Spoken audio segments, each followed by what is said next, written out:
Good afternoon, everyone, and welcome. My name is Vanessa Briggs, and I'm President and CEO of the Brandywine Health Foundation. We are excited that we have over 70 people registered for our Let's Talk Unified Giving.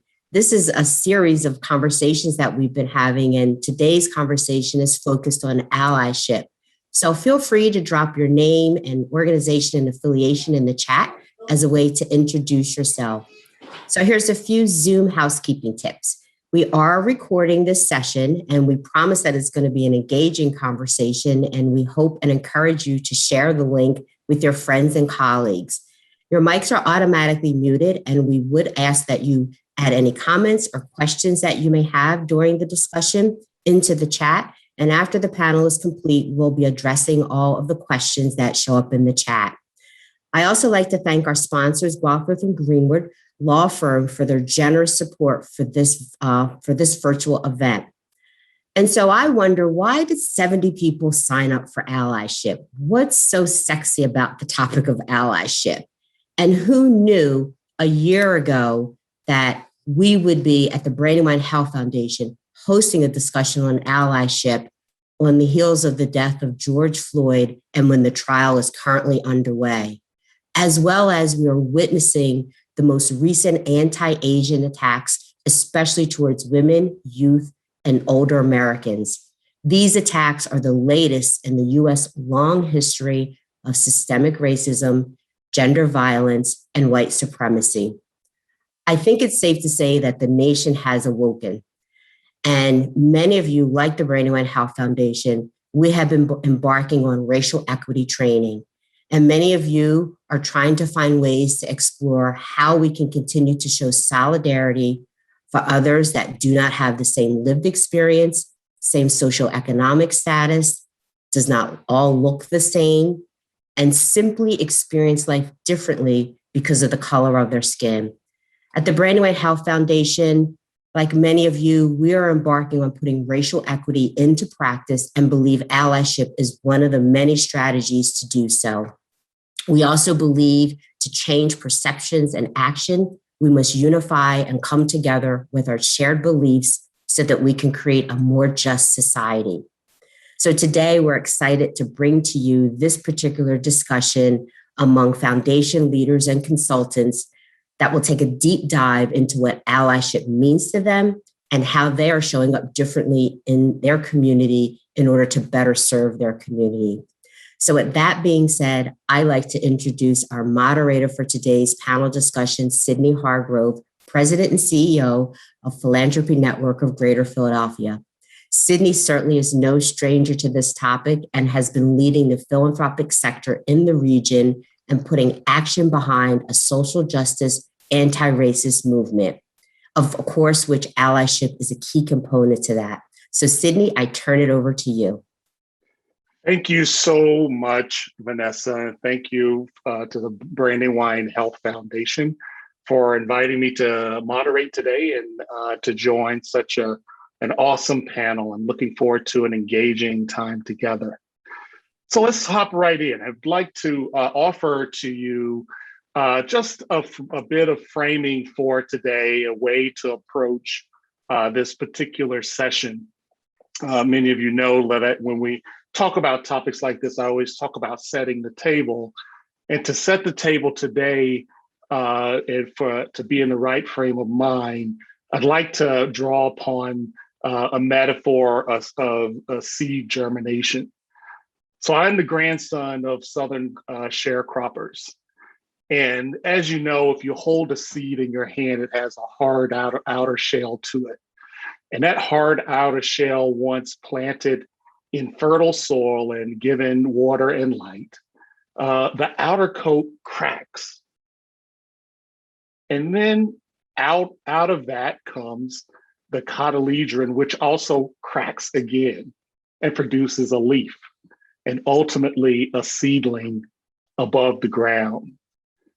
You know, if that seed were a human, that crack would certainly feel uncomfortable. There would be discomfort in that growth moment.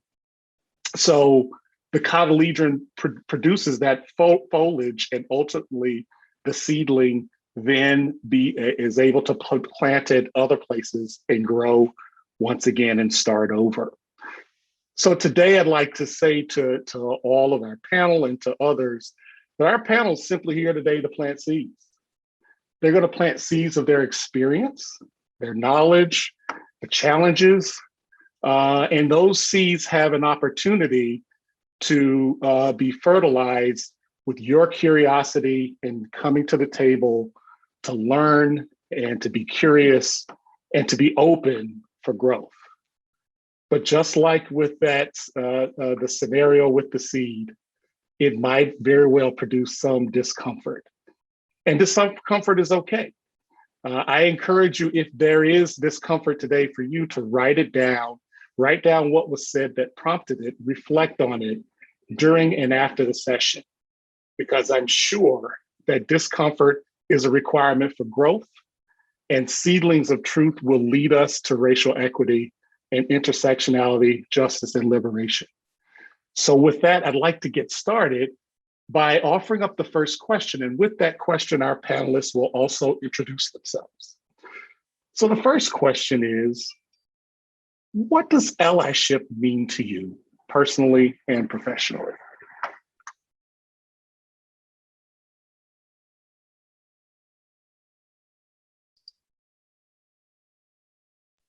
There we go. I'll jump in. My name's Sarah Martinez-Helfman. I'm the president of the Samuel S. Fells Fund, which is a private foundation focused on social, racial, and economic justice. Thank you for this invitation to be here with everybody. When I was invited by you to be on this panel about allyship, my first instinct was to say no. In fact, I wanted to run the opposite direction. My experience with having allies is actually a great one. I'm a lesbian. I relied on allies to ensure my rights in housing, in the workplace, my right to marry, my right to be a foster parent. Allies came through for me, probably starting with my parents, who are in their 90s and are on this call. So shout out to my mom and dad. They taught me about allyship.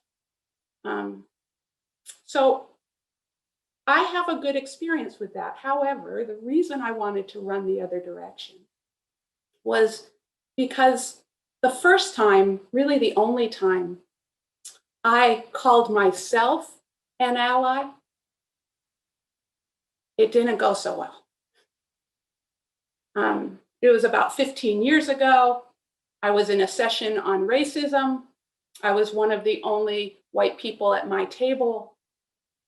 I, with full conviction, called myself an ally for my Black and brown, Asian brothers and sisters. And a Black woman across the table from me said, "I don't need you to be my ally." And that stopped me in my tracks.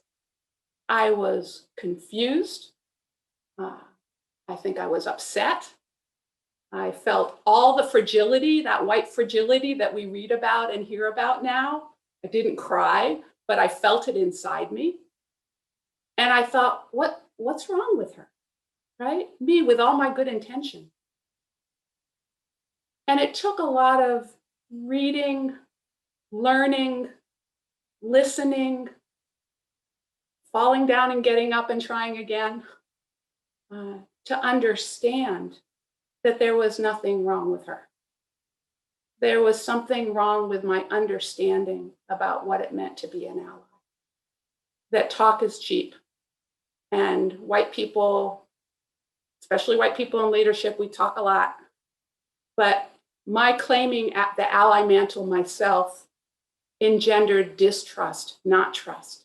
It had the opposite effect of what I wanted. And what I needed to do is demonstrate, not once, but demonstrate through my actions every day that I was in solidarity, that my belief that my own stakes, my own success was tied up in the success of dismantling white supremacy, of speaking up in white rooms, of thinking about how to share, how to wield, how to yield power. That for me is what I'm continuing to learn about allyship. And if I do that well and consistently, maybe someone will call me an ally, but my work, I can run from the word, but I can't run from the work. My work needs to speak for itself. So thanks for having me here. Part of it showing up. Absolutely. Thank you so much. Joe? Good afternoon, everyone. I too want to thank Vanessa and the Brandywine Health Foundation for supporting this important conversation today. And I really appreciate Sydney's opening remarks about the seed and the discomfort and Sarah's comments, as I too really questioned whether I should participate in this activity today. So I guess I would share that when I think about the question, what does allyship mean to me? It means working on recognizing how white supremacy and structural racism is part of my life, my work, and how can I work to change my behavior and have impact on those systems that I may have influence over. And I'm working to be a better listener, accept criticism, work to incorporate different perspectives, and most importantly, really working to internalize this work so I can move from being fearful to fearless about dismantling racism. And I think it's important for me to share kind of two grounding moments over the last few years for me in this work. And about 3 years ago, we started a participatory grant program. And at the very first meeting, Toy Wynn, who is the CEO and president of CMAC, said that he was only here and would only be here as long as we acknowledge the impact of white supremacy for the reason for a fund like this to exist. And I have to say that I had not come to the meeting with that as a main focus or a guiding principle by why this project was starting up. And I'm embarrassed to say that now, but that I would say that that meeting and the work that followed has had significant impact on me. A second moment came about 4 years ago. We engaged Tammy Blackman to work with staff on board on a strategic refresh. And Tammy did about 30 community interviews. And, as a result of those interviews, she really focused us on our lack of intention as it related to race. That, we did not have purpose in terms of changing issues of structural racism. And again, my first reaction in that conversation 4 years ago was to be defensive. And I've since learned that I, in fact, did lack that focus, that I wasn't bringing that to the work. And I think now that, we've kind of put action into our intention in the work that we do. And I know we'll get a chance later on to talk about how I've moved from that defensiveness to, the lack of, bringing intention into conversations about where white supremacy and structural racism exists. So I'm happy to be here, to be uncomfortable. I hope my seed will further germinate, Sydney, as a result of this conversation. So thank you for that. Thank you. Michelle. Thank you, Sydney. Good afternoon, everyone. My name is Michelle Legaspi Sanchez. I'm the executive director of the Fund for Women and Girls, which is a grant-making nonprofit here in Chester County, focused on ensuring that women and girls have the resources and opportunities to thrive. I just want to say thank you also to Vanessa and her team for giving me this opportunity to share the space with Sydney, with Sarah, with Joe and Jason. All of these guys are incredible, authentic leaders, and I always benefit from hearing their insights and examples. So thank you to all of you for being here with me today. So I come to this conversation with the perspective of a daughter of Filipino immigrants raised in a rural white community in central PA. So given the environment that I grew up in and the values and the faith that were instilled in me, a standard in my life to be acutely aware of and sensitive to the experience of others was set. As a teenager, I had very meaningful experiences working with children infected and affected by HIV and AIDS. And that really solidified my orientation towards social justice. And it actually led me to my eventual path of social work and public health. And I've spent my professional career in the nonprofit sector since then.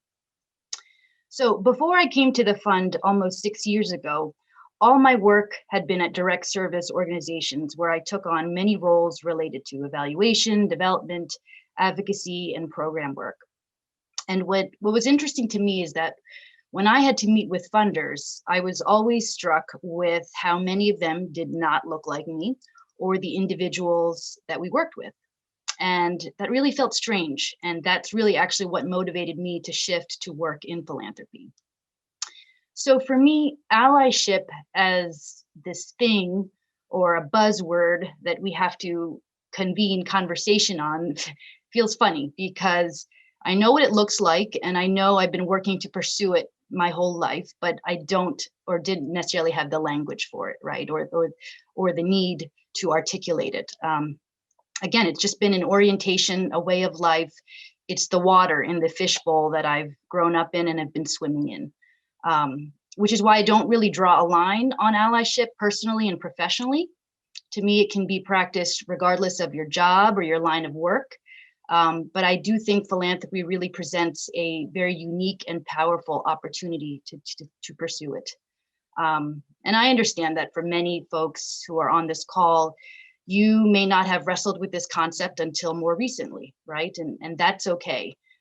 You could call it a privilege if you haven't been confronted with the idea until more recently. So we all have our own personal journeys to embark upon, and our starting points vary. I mean, I think that's already clear just from the remarks that have been shared.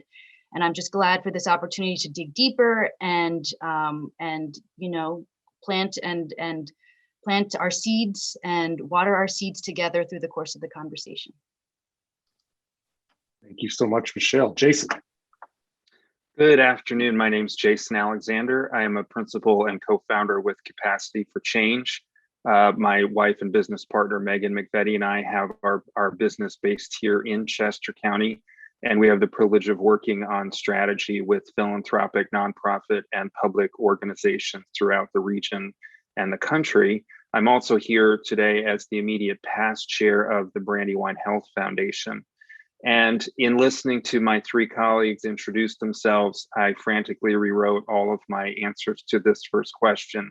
So here we go. Because I think what I had forgotten was how I got to the point of having the empathy to even be open to understanding my privilege, what institutional racism and other forms of institutional discrimination really mean, and why equity is the imperative that I've embraced in my personal and professional work for so long. And I think that seed was planted because I am the son of a first-generation immigrant from the Czech Republic. My grandparents are Holocaust survivors, and less than a decade later, were fleeing the border at night to escape imprisonment by a communist regime at the time, and ended up moving through Europe and settling in upstate New York, and realizing now that along the way, they must have had so many experiences, both good and bad, that helped them or hurt them on that journey. And so that seed of empathy was within me before I became a consultant, before I became a volunteer. But I see now that there is some seed in all of us that regardless of where we're starting this journey, there's a reason that we need to be on this journey. And when we talk about allyship, that word is actually really hard for me to define or internalize. My approach, my starting point is that I approach all of my work professionally and personally with an underlying value of social equity, racial justice, and putting that in the forefront of everything I'm doing. So I think part of what I'm here today is to share that as a person of great privilege who is in a leadership role in our sector, making sure that these conversations are front and center. They're front and center in my planning work. There's no organization I work with as a strategic planning consultant where we don't dig into equity, the root causes of the issues that foundations and nonprofits are trying to address through their mission, and being able to lead with race in conversation and not feel uncomfortable about that. When you are speaking in a room full of people and some of them are hearing you connect their organization with the potential for historic injustice and institutional discrimination for the first time, that can be a really tough thing to do. But I think part of this commitment that we're talking about is never shying away from not only having those conversations, but often leading with those conversations. And as the board chair, former board chair of the Brandywine Health Foundation, I did chair the search committee that brought Vanessa Briggs to our organization nearly 4 years ago. It was an incredible opportunity for me to learn about some of my own unconscious bias, and certainly some of the implicit and unconscious bias in my colleagues, peers, and our donors. Vanessa and I actually began our tenures as board chair and CEO on the same day. And for 3 years, I gradually learned a little bit and then a lot of pretty shocking things about her experience as a leader of color in our community that I never could have, I still can't understand, relate to, but I can try to empathize with and certainly try to support her as she advances the equity work and the anti-racism work within our organization and our community. And so, as immediate past board chair and representing the board of the foundation, I do want to thank all of you for being here today and all of our sponsors as we dive into the rest of this conversation. So thank you. It was a very rich introductions. Now we want to dig a little deeper into this word discomfort. I have a good friend, Desiree Attaway, who's been fighting for racial justice and intersectionality for her entire life, I think. And the other day she said these words. She said, "Allies stand between us and harm. They are buffers, not saviors." Which to me, that gives you the sense of even more discomfort. So what is it about discomfort? Like, what is the role of discomfort in this work?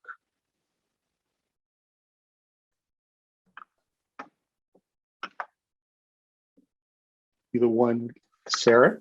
Yeah, I've got to say, I'm uncomfortable all the time with the knowledge that I work in philanthropy, which is a sector that where a white leader can do as much or more harm than good, right? Because we're both, in philanthropy, foundations are both a product of and a response to injustice. And sometimes, maybe always, it's difficult to walk that line with consciousness and awareness and making good decisions. I think I've been meditating on the word allyship, and because I run from the word ally, I found myself getting into the word ship. And it's actually, for me, a pretty interesting metaphor about discomfort, because if you've ever been in a ship in a storm, the seas are rough, it's rocky, it can be nauseating, it can be scary, it can be hard to figure out how to stand, where to take a stand, especially if you're not controlling the steering, right? Especially if you're a crew member, but not the captain. And I think in allyship, it's really important when I specifically in terms of race, that I, as a white person, get comfortable with that discomfort of not having to have all the answers, without having to be in control, with really listening, and as a crew member on the ship, following the lead of my peers who are much closer to the experience, my Black and brown peers. And And not just peers, people in philanthropy, it would be people in communities, our grantee partners, really trusting in them to lead and for us to respond, to shift resources, to shift power. It is uncomfortable to not be in control all the time. To understand if we're on a ship together, and we are in a stormy time racially in this country around race identity. The trial is going on right now. The insurrection is just like still nipping at our heels, right? We are in this moment of racial reckoning in this country. And we are on a ship where we're hitting, if we haven't already hitting an iceberg that threatens our whole democracy. And we are passing voter suppression laws in a dizzying succession, like so quickly, that this is the time to be uncomfortable and to stick in the work. Because when we hit, we all go down. But digging again, trying to dig even deeper, right? Like, this past year has been rough, right? Not just the pandemic, the racial reckoning, all whole 9 yards, but the idea of, like, I'm sure we've all felt moments of personal discomfort, like the example, Sarah, that you gave at the very beginning. Like, how do you go from feeling it, noticing it, and then moving in a direction of action and allyship, and that of being the buffer, right? Like, how do you do that?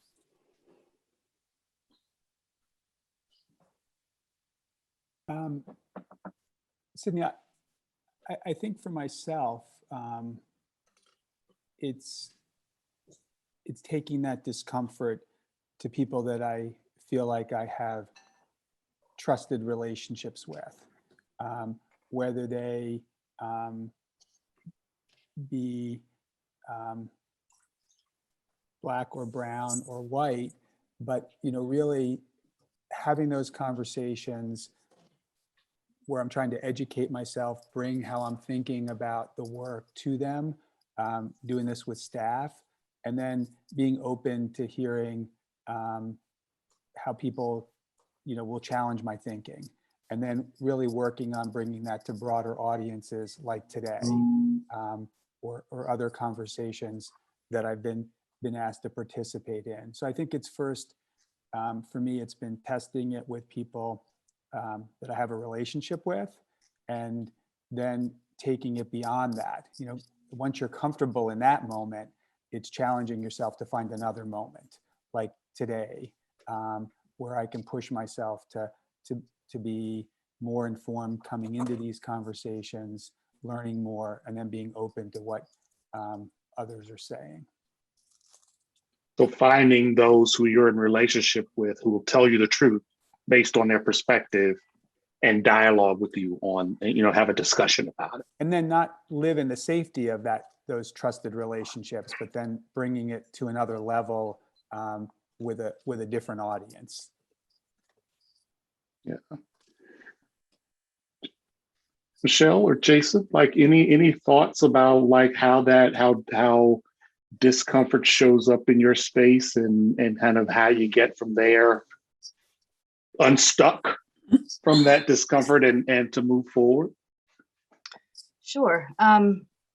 So in talking about discomfort, I just think it is what it is. And this is uncomfortable. This causes discomfort because active allyship requires vulnerability, transparency, courage, risk. That doesn't feel good. It doesn't mean it's not right, but it doesn't feel good, right? So it can be raw, and there's just nothing, you can't mince words when it comes to that. So I feel like if folks are interested in truly being an active ally or truly taking up this work, you need to be prepared for that. I love Sarah's metaphor about the ship, because it really, to me, creates the visual of just this rocky, this movement. Absolutely. And this constant movement, right? And this constant need for vigilance to be aware of your journey. and knowing that there are times where it's calm and there's times where it picks up, and that's part of the discomfort, is not knowing what comes next and how quickly it can change. So that is real. I mean, oppression is intersectional, right? So depending on the day or the hat you're wearing, you could find yourself in that position of power and opportunity versus another day where you're on the other side of the coin. So it's that daily assessment of work at a very personal level to work at a very high level, the 30,000 foot view, right? And so it's hard and uncomfortable to be able to maneuver and manage between those different levels and the different roles that you are wearing. So I just think acknowledging that and acknowledging just how on a daily basis, on an hourly basis, things can change for anyone taking up this work, that you need to be prepared for that. And I think that's where people get stuck, right? Because it can be very much a paralysis to feel very overwhelmed by that. But that is where the opportunity is to break through that seed, right? And so it takes that courage to keep moving and use your network, as Joe said, or your trusted advisors, to really be able to be real about that and work through that, because it's a long journey. It really is. Absolutely.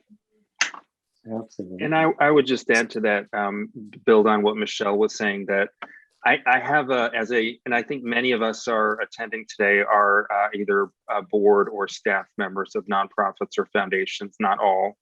But in those roles, I get a little concerned about, I have a medium tolerance for the discomfort one is bringing to their experience versus our responsibility to the mission of the organization in which we serve, and as for foundations, grantees, for nonprofits, our constituents. So while we're on this personal journey, the sense of urgency that Sarah articulated as our communities are in dire and greater need around us, and those who may oppose advancing equity or moving forward with their work, we have to have that sense of urgency no matter where we are exactly on our personal journey, with making sure our organizations are positioned to help advance the cause they're committed to, and to advancing equity and anti-racism. So the best way I know how to do that as a board chair or a board leader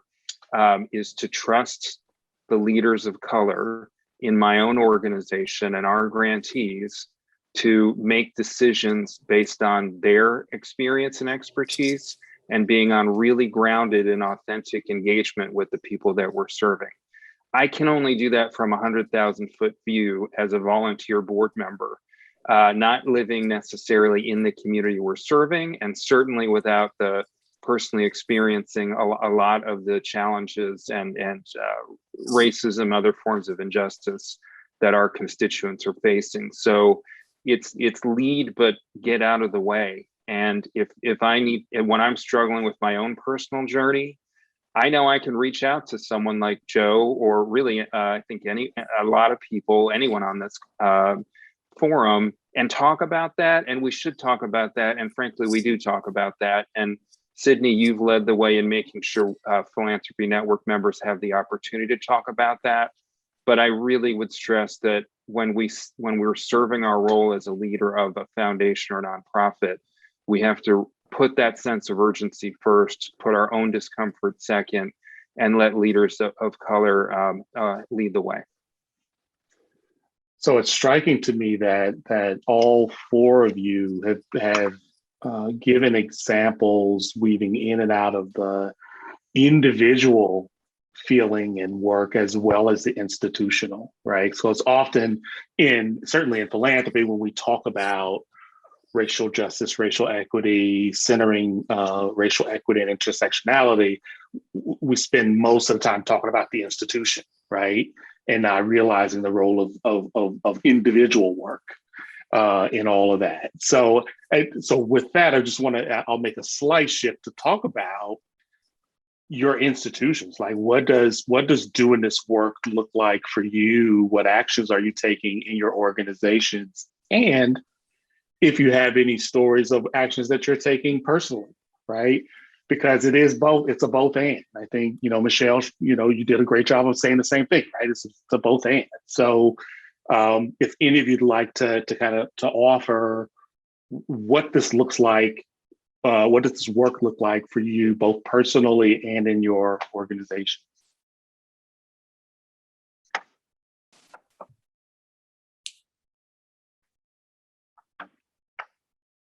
Joe?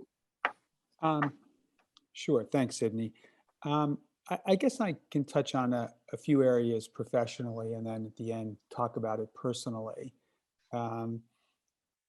Professionally, and we've been doing this as an organized staff, is we've been trying to write more related to the issues of how white supremacy and structural racism is impacted and has impacted the work that we do. We wrote a positioning statement well over a year ago, almost probably a year and a half ago, which has then led us to a solidarity statement. We've talked about deep system failures that led to the death and the killing of Daniel Prude and Walter Wallace at the hands of police because of the structural failings in our healthcare system. We talk about it as the police, and I think there are significant issues as it relates to policing in this country. But I think, in the systems that we work in, we have to admit that our healthcare system is built on white supremacy and structural racism. It's a system where you don't get care unless you're sick. We don't have a prevention system. It's not an inclusive system.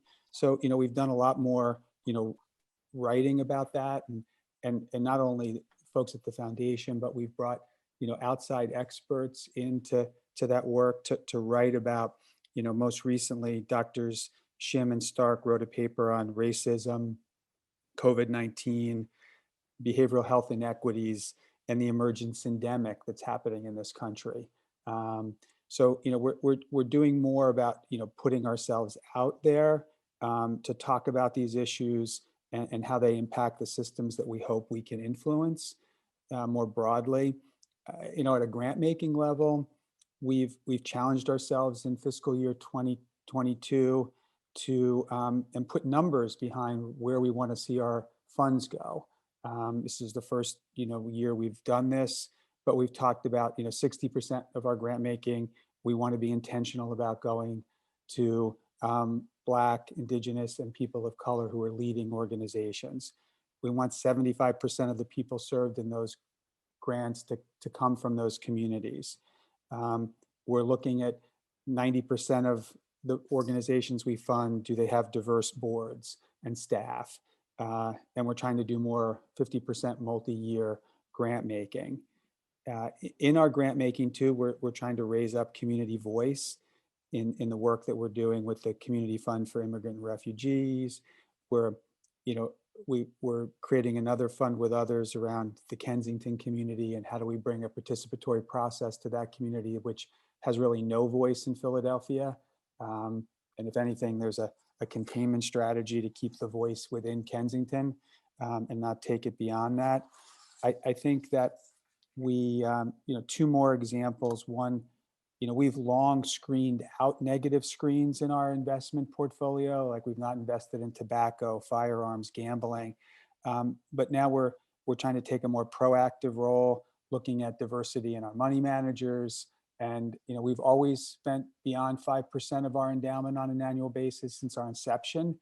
But now we're looking at how we can even do more as it relates to the other part of our portfolio. And probably the thing that I'm most proud about is how programs that we've funded for multiple years, like the RISE partnership, how we're often criticized that we support this work around evaluation. And what is the value of evaluation? And we've got a pretty significant investment in it. But one of the things that we've always done is really work to get that work to be organizationally led, for the data to come from the community.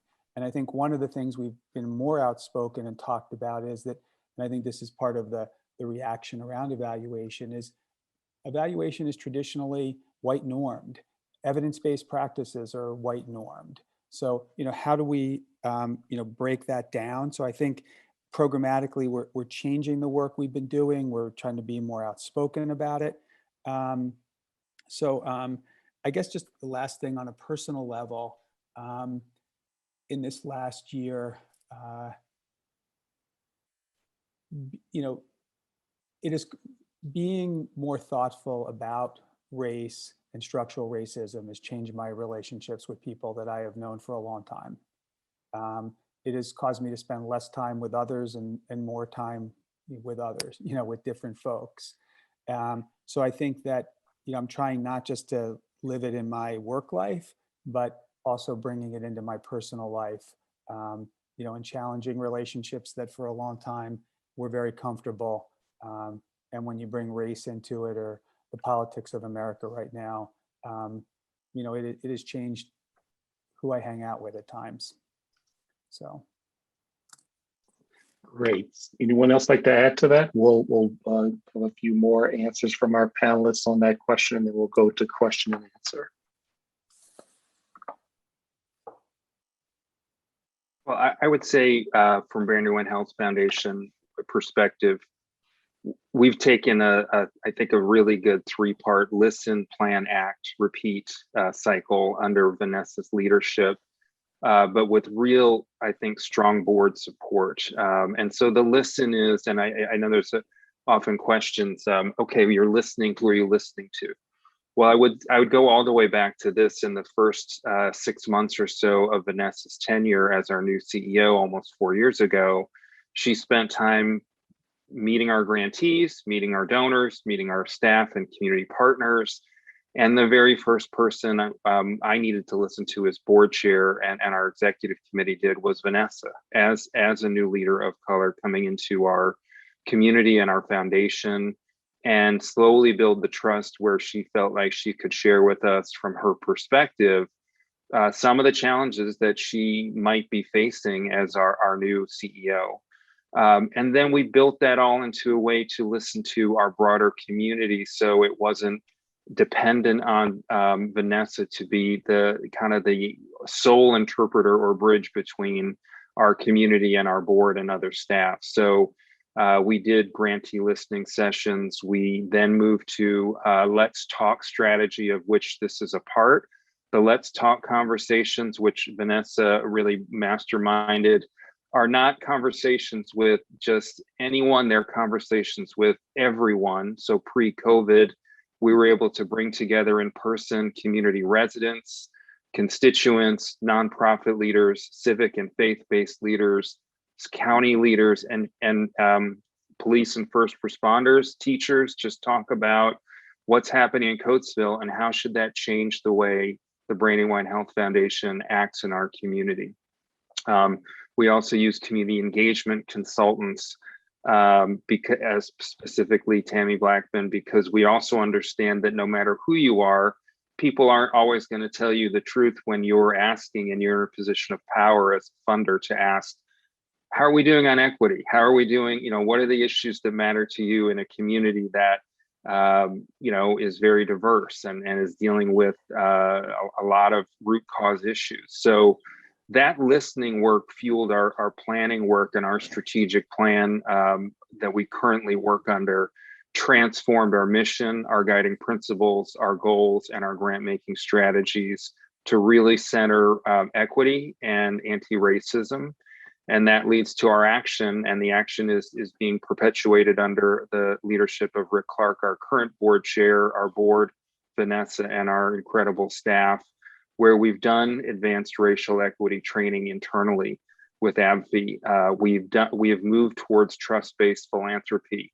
We've embraced collective impact, and even now, as I think Joe mentioned, we're looking at, although we're not as far along, we're investigating impact investing of our endowment from an equity perspective. And finally, we have supported Vanessa in having a really strong advocacy voice to speak out on the just horrific episodes of violence, racism, systemic discrimination that have been experienced by people of color through forever, but particularly elevated in the last year plus through the media and in the public mind. So that's, and I'm sure we're not done, and I'm sure we'll continue then to listen, plan, and act, and I think that's really how we've transformed these ideals into changing the way our foundation fundamentally does business in the community. Sarah or Michelle, you want to offer anything about how it looks, what it looks like in your space? Michelle? Sure. I'll add a few comments about just with some examples of what we're doing here at the fund currently. And right now we are actually in the midst of working with Westchester University on the 4th edition of our Blueprint Report. And this Blueprint Report is something we've done since 2005, every 5 years with the university.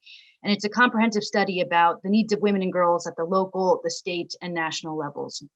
With this edition in particular, we've been working to disaggregate data as much as possible, and also to engage the voices of women and girls from a broad range of backgrounds and lived experiences through a task force of community partners and grantees. So the voices of women and girls in Chester County, it's not monolithic, obviously. So we want to bring forth the data to lift up all the voices, which will really help drive change at a systems level, and really help inform our work, whether it comes to advocacy or our grant making. We are also getting ready to embark on a new strategic planning process beginning this summer that will be grounded in equity. We have, as part of our guiding principles, we've already identified equality and inclusion, but we have the appetite to go deeper, to build out the future of our organization in a way that's going to actively seek to disband the systems of oppression. So, I think just having it as part of our guiding principles left some room for interpretation, right? Depending on leadership and willingness to kind of pursue, but to really kind of recognize and make it clear that we are centering this, and we are actively seeking to work at a systems level, I think is going to embed it further into the DNA of our organization, and that's what we are seeking to do. I'll also add, I'm the mom of 5 brown girls, right? So my husband and I are raising them to really understand the forces in their lives, and in terms of the injustices they have experienced, the injustices those around them have experienced. And so, I want their antennae to be up, and I want them able to address that. And so as parents, that's where we are. But also, I have the opportunity to kind of further those lessons with my other daughters through our girls leadership programs, our girls advisory board, and Girl Gov Chester County. We're bringing in that same education and awareness to them, because that's what this next generation of leaders need, and they're ready. We want them to be aware and equipped to take that on. So those are just a few examples of what we've been up to. Great examples. Thank you so much. Sarah? Happy to jump in with this. I've been at FELS since October of 2015. I have surrounded myself on the board and on staff with people of color, and I've been listening to them. Right, so that's a first piece. There's really not a lot of accountability in philanthropy. So, and there's not a lot of accountability for white people to do this work personally. So, I think it's incumbent upon us to, individually be accountable, like to really look at what that means, and as an organization to co-create what accountability means in the sector. And when I say co-create, I mean with our grantee partners also, not just internal to philanthropy. 4 years ago, we started trying to align our investments with our mission all the way across the board. Hard to do. I don't know if capitalism can be the answer to problems that capitalism creates, because it's built on oppressive systems. There's no way around it. But we are doing our darndest to try to figure out what we can.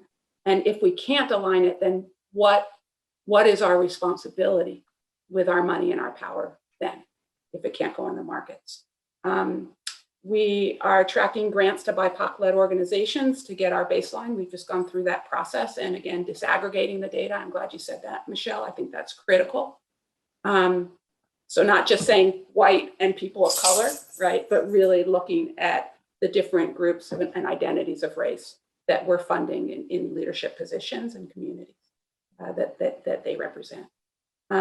We're investing in organizing and movement building because so many in philanthropy just invest in direct service, and we're doing a lot of that right now too, right? But when we only invest in direct service in our communities, it means that we're pretty comfortable with the systems and status as they are. So we're trying to change systems, and we're putting money into movements that are led by people of color. Sydney, I saw you look at your watch. Should I keep going, or is this time to jump? You're fine. Okay. You keep going. Okay. We're taking the handcuffs off of our grantees by making multi-year unrestricted grants to BIPOC-led organizations, trusting that they know what they need to do, how to spend the money. And then we're asking them, instead of written grant reports, to come back and tell us what they learned, tell us what their indicators of progress were and how they're doing, and how maybe they've shifted so that we can learn from them. I'm speaking up in a lot of white-only rooms and a lot of rooms where there's power. And I think a recent example is Philanthropy Network set up a meeting with city government, and there were over 100 folks in philanthropy on that call. And when someone from city government said to a question about how are you engaging community, they named somebody who is white, who is very connected to city government, who has a lot of power and access, and said, well, she's informing us. And I said, oh, that's not representative of communities in Philadelphia. And when I said it, there was a little bit of risk. Like, I kind of sucked in my breath afterwards and said, oh my God. But there was not as much risk to me as there would have been to a person of color making that comment, calling them out. And I got a number of emails afterwards from people of color saying, like, right on, like, thank you. So sometimes that feedback helps me know if I'm doing this properly. We're either going to work with for the Center for Responsive Philanthropy or with Listen for Good to do a survey of our grantees so that they can honestly tell us how we're doing and what we need to do differently. And I keep educating myself and having conversations in my family. I've shared Decolonizing Wealth with my dad and with a foundation that he sits on the board of. I am reading How to Be an Anti-Racist right now in CAST. Like, I have not arrived. I will never arrive. This is a marathon that's a lot longer than 26 miles or 26 years. And so I'm committed in the organization to make space so that when I leave, gosh, I hope I have done everything in my power to make sure the next person who leads Fells is a person of color, and that we continue in racial justice. That we continue to lead with a racial justice lens. Great. So we're going to move to the question and answer, and we have at least 5 looking at both the Q&A and the chat section here. So we're going to do our best to get to all the questions, and I'm going to do my best to try to combine those that are very similar. But starting off, when we talk about allyship, sometimes that there seems to maybe a majority focus in one particular race or another. So there's a question just about, like, what does allyship look for? What this particular person says, invisible communities, or those that are maybe less talked about. So the Latinx community, API community, like, what does it look like, being an ally for those communities as well? And maybe just one of you jump in, and we'll go from there.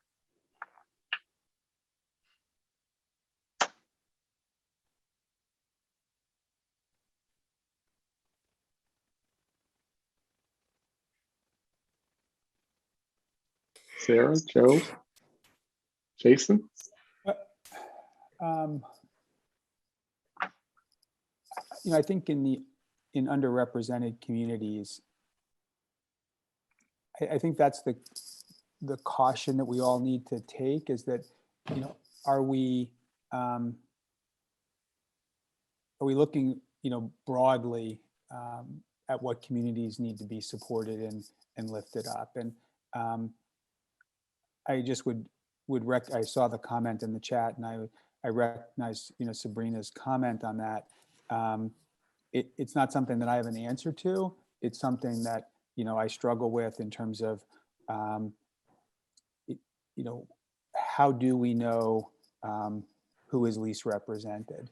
And I'm not sure I have an answer for that, but I think it's a question that she and I have talked about, Sabrina and I have talked about, and I still struggle with. So maybe one of my colleagues has an answer that's more informative than my struggle.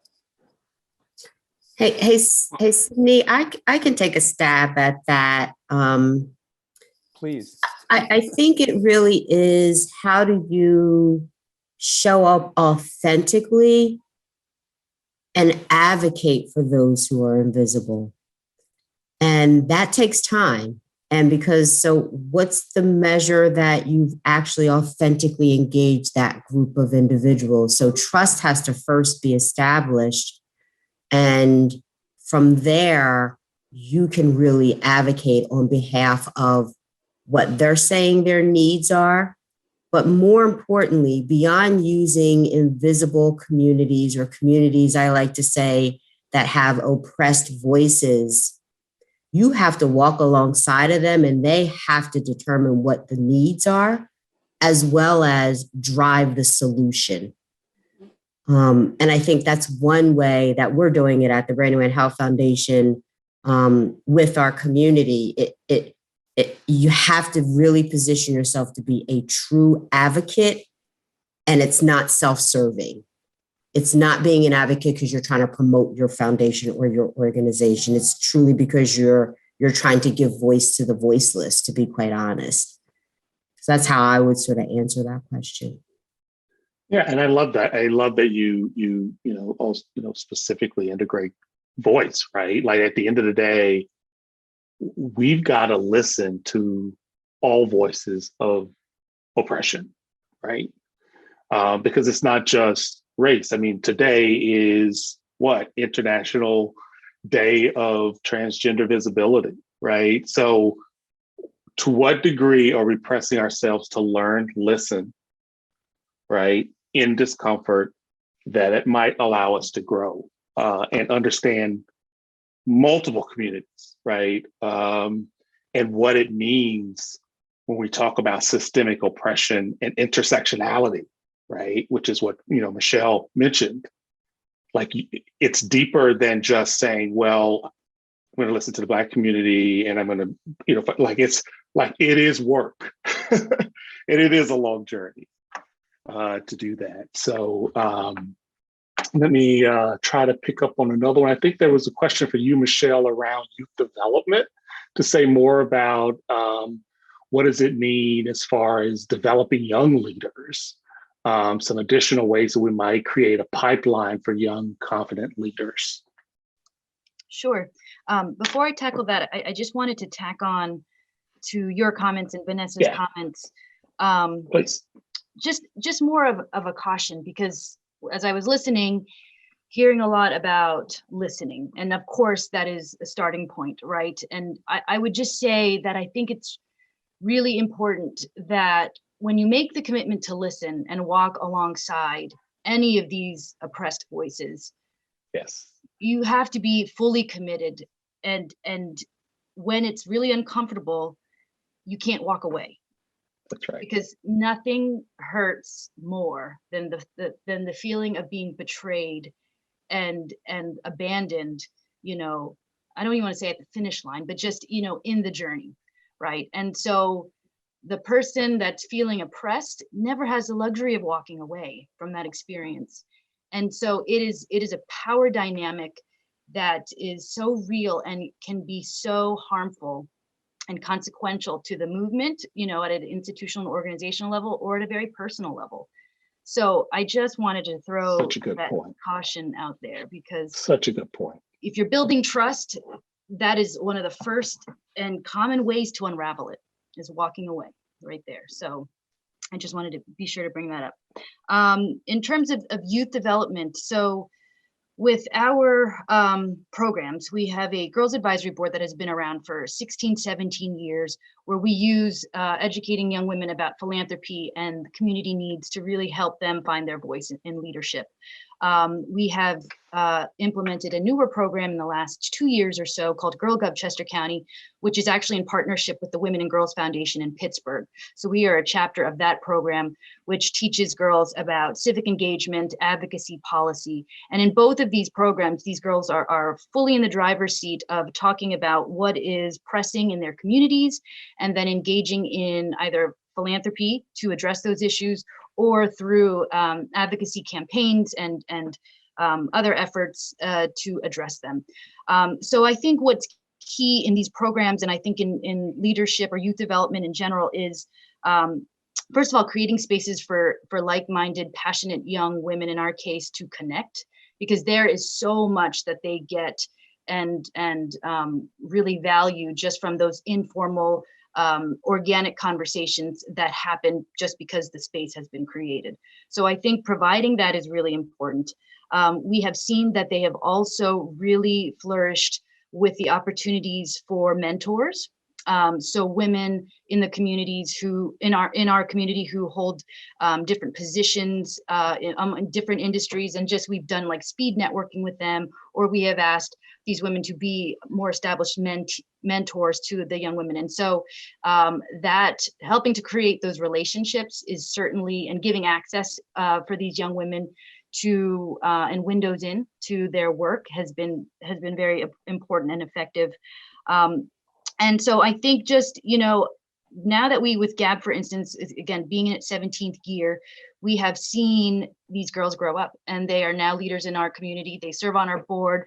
They are, we had several who were frontline workers, with COVID as doctors and nurses and leadership roles. So those are just some examples because they're fresh in my mind with COVID. But, I think they always know that the door is open, and I love when they come back. And I think that how our organization has really built a trusted relationship with these young women, and at a very individual level, the fact that they come back shows how that has worked and how that has impacted their life. So I think that too is just really another critical element, making it personal and making it accessible, when building these youth development programs.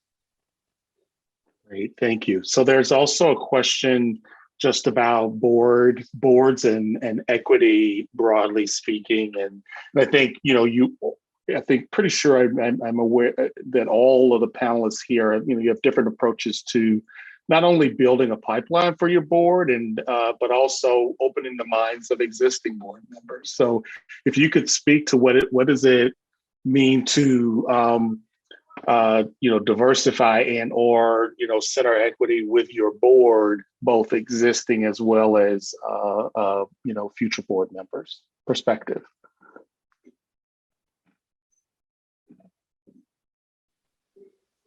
Well, as a consultant and a foundation board member, I'd share that we've often relied in our sectors on a tool, which is a board composition matrix.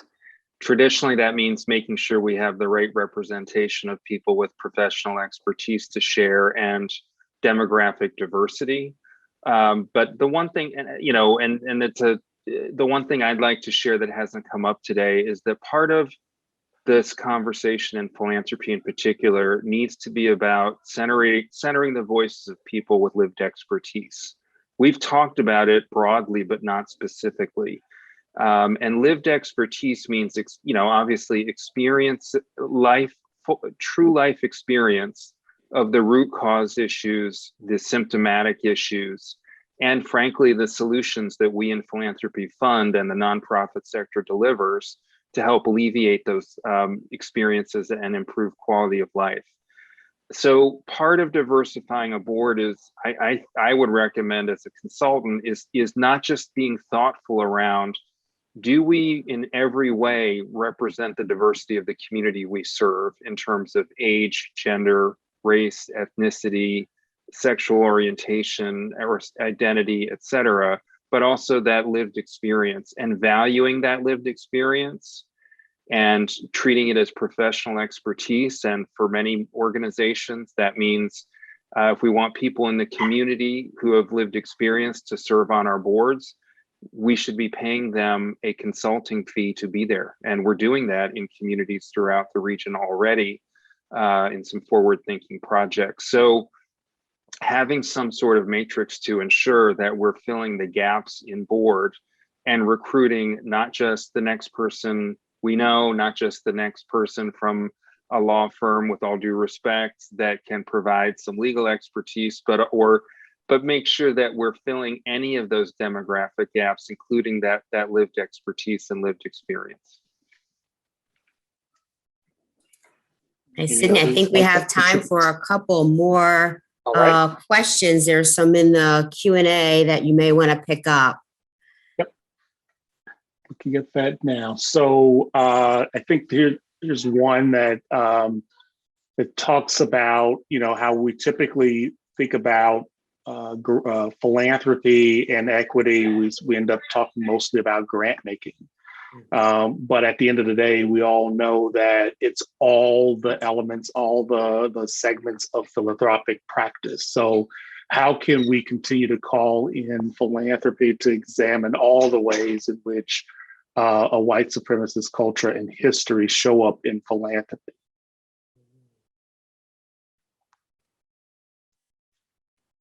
I think that's part of the journey, what people are talking about. It's the Brandywine Health Foundation. It's like, how do you embed this work into your practice so that it lives on beyond one individual and it's just part of your culture?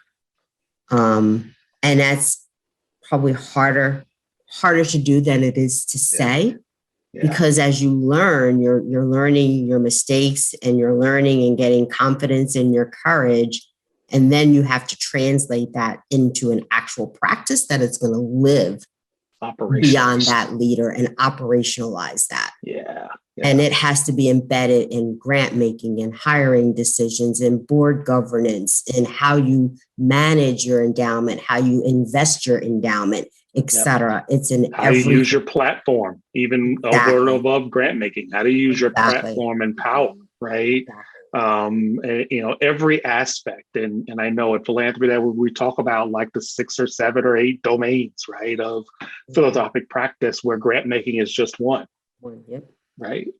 And it is important to look at the entire picture because, that's one of the things that has happened over the decades when there was a major national incident. And those of you who remember Rodney King in 1991, I believe it was, philanthropy rushed to look at grant making and just start making grants and never looked internally and said, well, wait a minute, in what ways are we a part of this, right?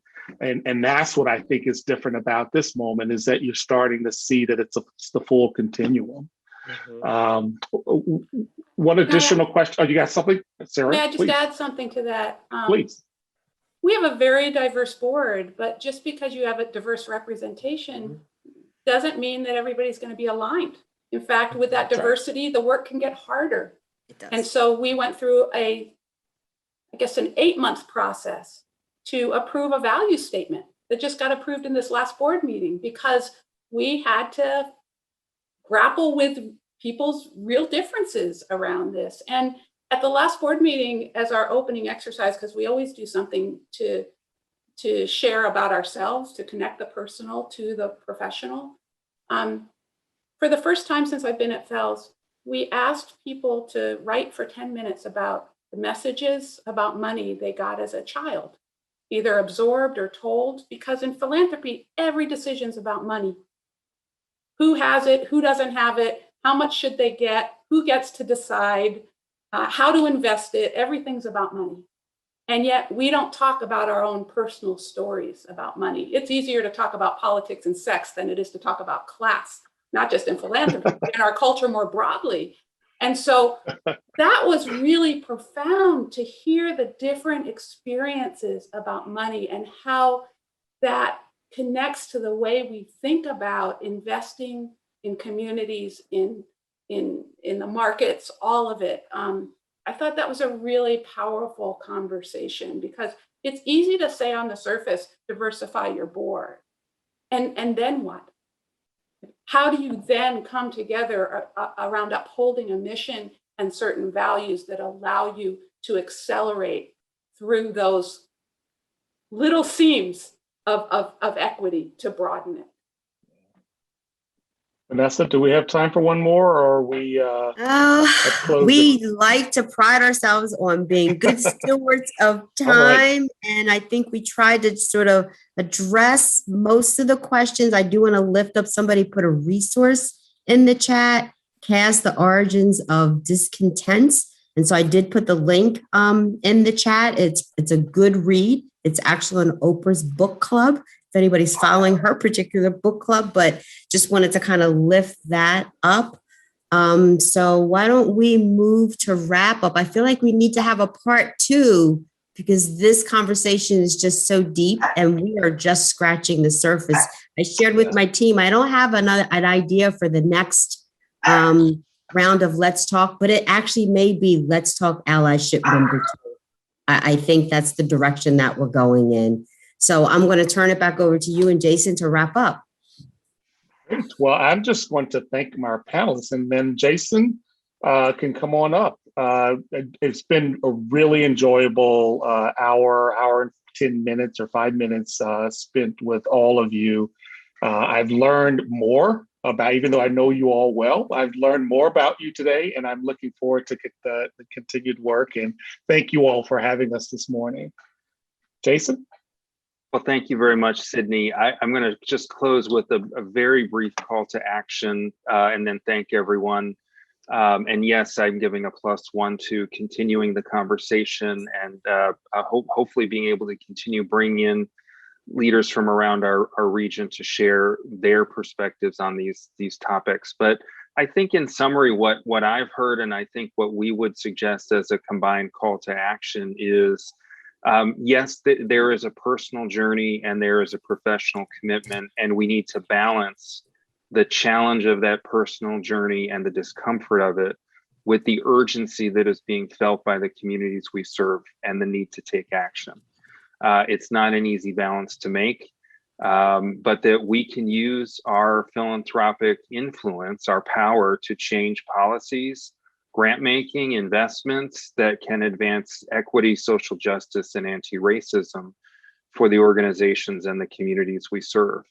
And that should be front and center of what we're doing. So I'm hearing that we need to take a careful look at that in terms of who is leading our boards, who is leading the organizations that we fund, who is leading the staff of our organizations, but at the same time, shift in for many foundations to fund not just direct service, but the kind of research, advocacy work, and thought leadership that will allow this call to action to spill out into the broader community. And one thing I'd like to observe as having the ability to do this call to action is to say, I believe as a consultant who works with many local government agencies and nonprofits in our region, that our public and nonprofit sectors are on this journey as well.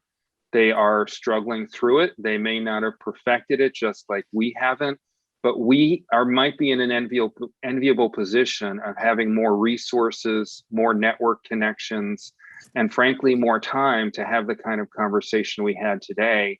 So an additional responsibility we have as philanthropy is to ensure that our public and nonprofit sector partners are part of this conversation with us and able to take that journey professionally themselves. And then I think finally, as a final thought is, I was exceptionally impressed by how regional philanthropy responded to the COVID-19 pandemic, did collective emergency response grant making at both a regional and a county or community level. And I've talked with many philanthropic leaders who said what we learned through a year of pandemic funding is that some of the things we held valuable in our grant making can go right out the window and move us closer towards responding to community need, listening to community, and doing trust-based philanthropy. So my final call to action to close this session is I would like to see our collective regional philanthropic response to advancing anti-racism, to women's rights, voting rights, human rights, be that next set of responses that have the power and incredible impact that we had through our response to COVID-19. So I would like to thank all of you for being here. I'd really like to call out Sydney and Joe and Sarah and Michelle for offering their insights and the incredible team we have behind the scenes at the foundation for putting this together. And finally, to thank all of our sponsors, particularly our key sponsor, Gothrop Greenwood, and Kristen Bennett, who is our Brandywine Health Foundation board member from Gothrop, who helped to make that sponsorship possible. So thank you all, and we look forward to continuing the conversation.